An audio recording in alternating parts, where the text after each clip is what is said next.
हाँ जी, any doubt to anyone बेटा in the evaporation phenomena that we discussed yesterday?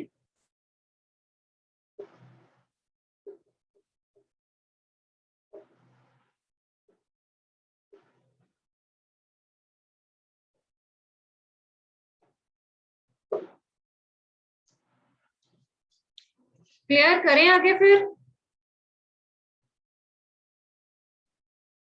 ठीक है। Two other states of matter, ठीक है। सॉलिड, लिक्विड एंड गैस हमने इन डिटेल पढ़ लिया हुआ है। Okay, now the next two states they are plasma and BEC. BEC की फुल फॉर्म है बोस आइंस्टाइन कंडेंसेट, ठीक है। क्या फुल फॉर्म है बीईसी की? बोस, बीओएससी बोस आइंस्टाइन कंडेंसेट, कंडेंसेशन से कंडेंसेट बना। ओके, चलिए अब सबसे पहले हम इन स्टेट्स को डिस्कस कर लेते हैं, प्लाज्मा और बीईसी। प्लाज्मा डिस्कस करने से पहले दो चीजें हैं, दो न्यू टर्म्स हैं आपके लिए, right. So firstly let's discuss about the excited and ground states. Excited states और ग्राउंड स्टेट्स के बारे में डिस्कस कर लेते हैं सबसे पहले, ठीक है, जो कि हमारी प्लाज्मा की टर्म्स में यूज होंगी आगे, ठीक है। तो यूज होंगी, हमने पहले ही पढ़ ली होंगी, तो आपको इतनी ज्यादा प्रॉब्लम नहीं आएगी इसमें। अब एक्साइटेड स्टेट्स और ग्राउंड स्टेट्स होती क्या है? यू नो इलेक्ट्रॉन्स, किसी भी एक एटम में इलेक्ट्रॉन्स प्रेजेंट होते हैं, और आपने पढ़ा है कि उस एटम की जो पॉजिटिव चार्ज है, ठीक है, उसके आसपास जो इलेक्ट्रॉन्स है वो घूमते हैं। इतना तो आपने पढ़ा ना कि एक एटम में इलेक्ट्रॉन्स हैं, दे कीप ऑन रिवॉल्विंग। हाँ जी, have you studied this thing, ठीक है। तो अब ये जो इलेक्ट्रॉन्स हैं, these electrons, they are actually at the ground state। जैसे आप हो, आप स्टेयर्स पे खड़े हो, बिल्कुल फर्स्ट स्टेयर पे खड़े हो, तो आप क्या रिप्रेजेंट कर रहे हो? आप ग्राउंड स्टेट रिप्रेजेंट कर रहे हो। बिल्कुल छोटा जो स्टेट है, that you are representing the ground state, ठीक है। ऐसे ही आपकी सेकंड स्टेयर है, थर्ड है, फोर्थ है, फिफ्थ है, ठीक है। ऐसे ही डिफरेंट डिफरेंट आगे जो है वो स्टेयर्स आती हैं, ठीक है। तो ये सारी भी जो हैं, ये इस इलेक्ट्रॉन के लिए स्टेट्स हैं, एनर्जी स्टेट्स होती हैं ये, ठीक है। अब जब आपको थोड़ी सी एनर्जी मिलती है, ठीक है, स्टेयर्स चढ़ने के लिए आपको भी तो एनर्जी चाहिए ना, ठीक है। When you receive a small amount of energy, तो क्या होता है, आप सेकंड स्टेयर पे जाते हो, फिर थर्ड, फोर्थ, फिफ्थ, सिक्स, ऐसे ही आप मूव करते हो, ठीक है। इन द सिमिलर वे जो इलेक्ट्रॉन्स हैं वो भी मूव करते हैं जब उनको कोई एनर्जी मिलती है। जब उनको हीट या एनर्जी मिलती है, तो जो इलेक्ट्रॉन्स हैं वो भी जो हैं वो नीचे ग्राउंड स्टेट से ऊपर वाली स्टेट्स में जाते हैं, लाइक दिस, ठीक है।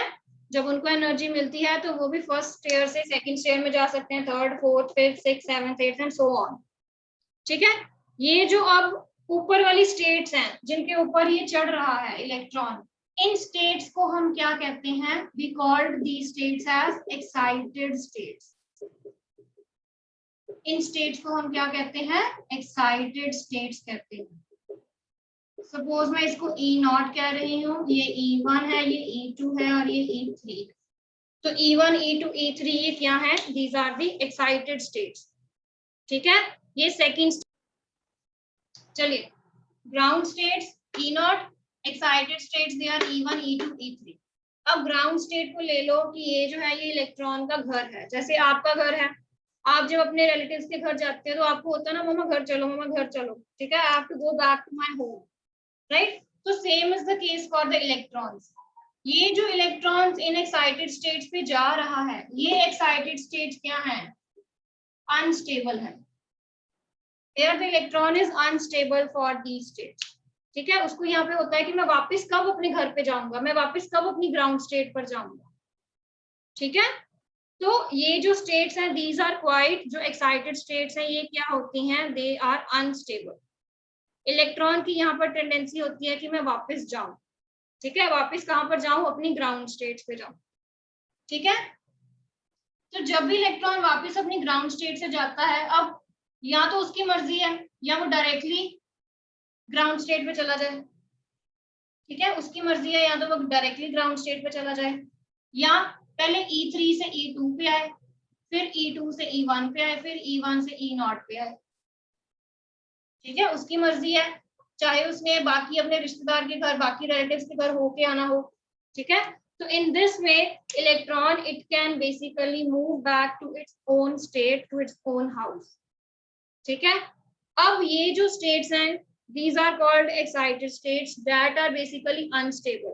अब जो इलेक्ट्रॉन है इन स्टेट्स पे कैसे गया, जब उसको एनर्जी मिली, ठीक है, तो जब वो वापस आएगा, when it is returning back from these states, तो जो उसने एनर्जी एब्जॉर्ब की थी, जो उसने एनर्जी एब्जॉर्ब की थी, वो एनर्जी क्या कर देगा, लिबरेट कर देगा, इट विल गिव एनर्जी,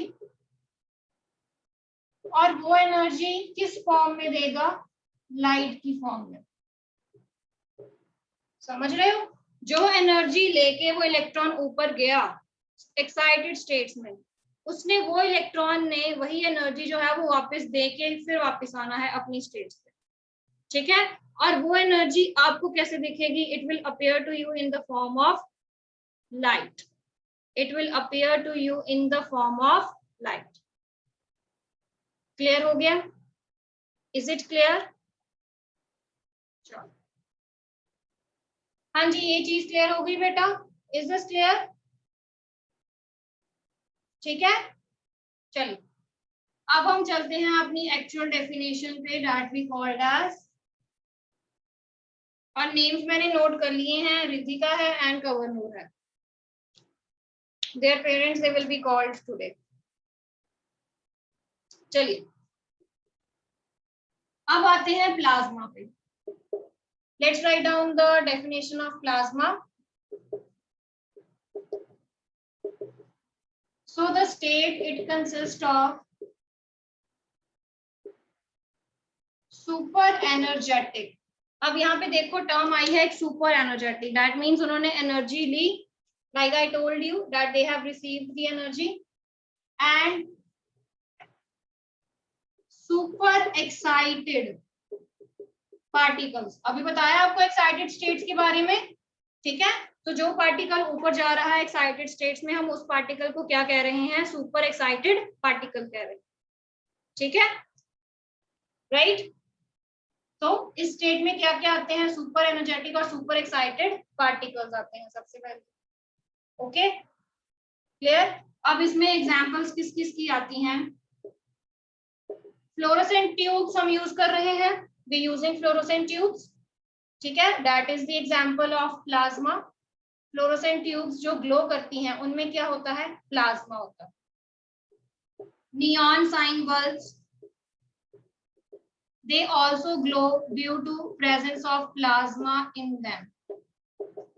ये हम आर्टिफिशियली क्रिएट करते हैं, ये हम आर्टिफिशियली क्रिएट करते हैं, कैसे, यहाँ पर हम हीलियम गैस लेते हैं, और नियॉन साइन बल्ब्स में हम कौन सी गैस लेते हैं, नियॉन गैस लेते हैं, ठीक है, नियॉन साइन बल्ब्स में हम कौन सी गैस लेते हैं, हम नियॉन गैस लेते हैं, ओके। बट नेचर में प्लाज्मा प्रेजेंट है in the form of sun and stars। सन भी ग्लो करता है, स्टार्स भी ग्लो करते हैं, ठीक है, they glow due to the plasma in them। तो सन और स्टार में क्या होता है, प्लाज्मा होता है, जिसके कारण they glow, ठीक है। आर्टिफिशियली हम प्लाज्मा कैसे क्रिएट कर रहे हैं, using the helium gas and using the neon gas, ठीक है जी। अब काम कैसे होगा, इनके अंदर जो लाइट है वो कैसे प्रोड्यूस होगी, सी हमने ग्लास ट्यूब ले लेनी है, सपोज अपनी फ्लोरोसेंट ट्यूब की ही बात कर रहे हैं, उस फ्लोरोसेंट ट्यूब के अंदर क्या है, हमने गैस ले लेनी है, we are taking helium gas, ठीक है। उस हीलियम गैस को हमने क्या करना है, we are going to ionize it. Ionize का मतलब क्या है कि गैस है, गैस के अंदर पॉजिटिव और नेगेटिव चार्जेस तो होंगे ही, गैस है, गैस के अंदर पॉजिटिव नेगेटिव चार्जेस होंगे ना, हमने उनको सेपरेट करवाना है, यानी कि हमने उस गैस को ब्रेक करवाना है in the positive and the negative charges. Okay, we are going to break that gas particles into positive and negative charge. चलिए, हमने क्या करना है, जो गैस है हमने उसको ले लेना है, ठीक है. Now we are going to provide it electric current, electrical energy provide करनी है, ठीक है. Electrical energy provide करनी है, okay. उस electrical energy ने क्या करना है, what that energy is going to do, that energy is going to, जैसे हमने हीट की बात की ना कि हमने कुछ हीट सप्लाई की, तो यहाँ पर भी कुछ इन द फॉर्म ऑफ एनर्जी हम सप्लाई कर रहे हैं अपनी गैस को.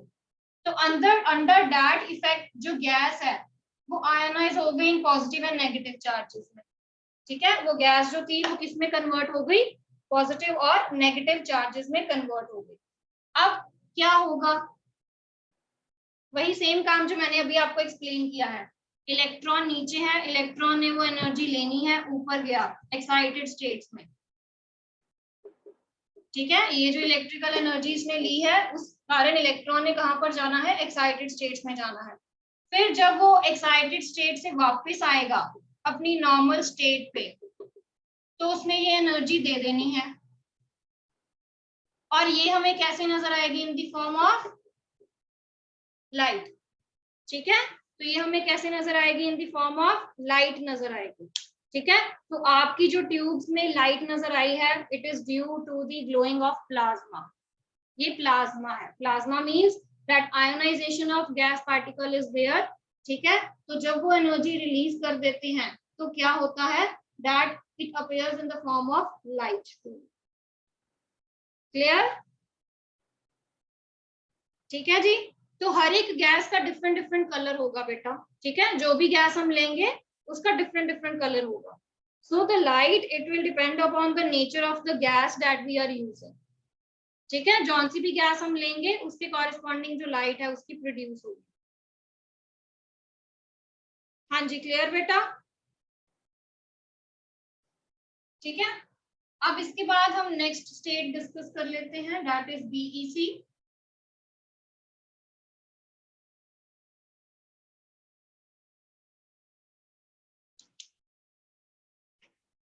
Let's discuss the next state, that is BEC. Where BEC की फुल फॉर्म है बोस, बताया भी है अभी मैंने आपको, बोस आइंस्टाइन कंडेंसेट.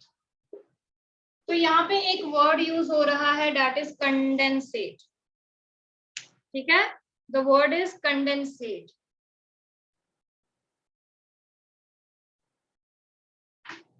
अब कंडेंसेट का मतलब क्या है, दैट मीन्स हम कंडेंसेशन का प्रोसेस देखेंगे यहाँ पे, ठीक है. तो हमने क्या करना है, हमने कंडेंसेशन करनी है, यानी कि हमने कूलिंग करनी है, कूलिंग अ गैस, ठीक है. एक गैस को ठंडा करना है, ठीक है. अब उस गैस की जो हमने डेंसिटी लेनी है, that is very very very low. Cooling a gas off extremely low density, ठीक है. हमने जो गैस है उसको ठंडा करना है, कूल करना है टू वेरी, जिसकी बहुत ज्यादा कम डेंसिटी है. कितनी कम है, अबाउट 100,000, ठीक है. किसके, of the density of air, यानी कि जितनी डेंसिटी एयर की है उसका भी हमने कितना लेना है, उतना उसका 100,000 लेना है, ठीक है. दैट मीन्स 100,000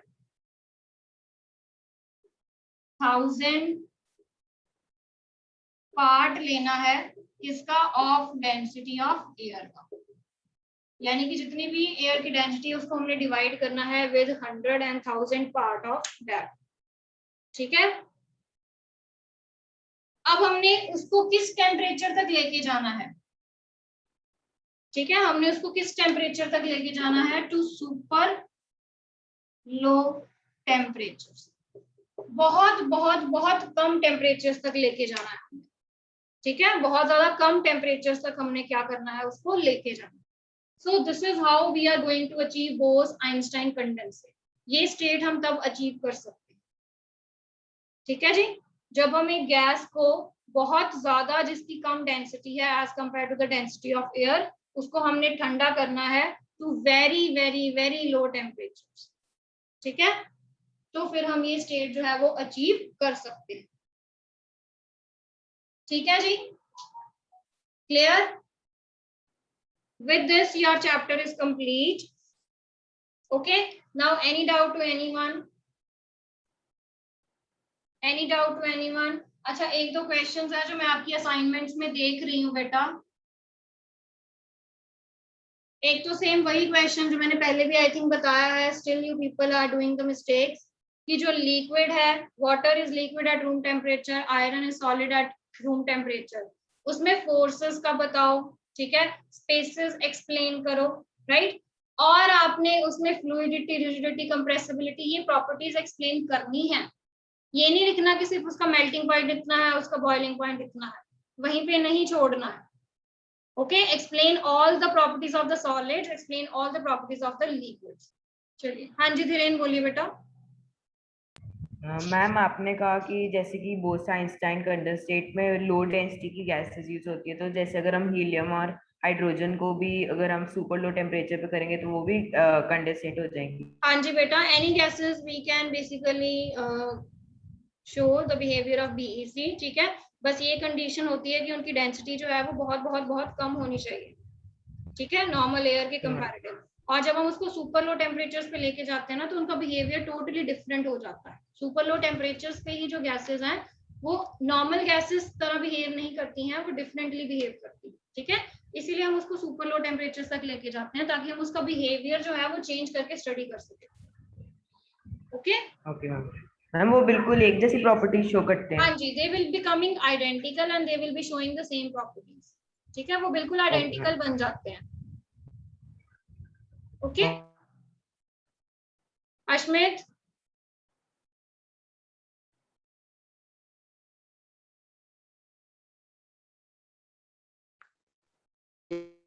हाँ जी ठीक है Ashmit. Higher energy states they are called as excited states. चलिए एंड मैम जो आप एंड मैम अश्मित, आपकी वॉइस ऑडिबल नहीं है बेटा, यू आर नॉट ऑडिबल।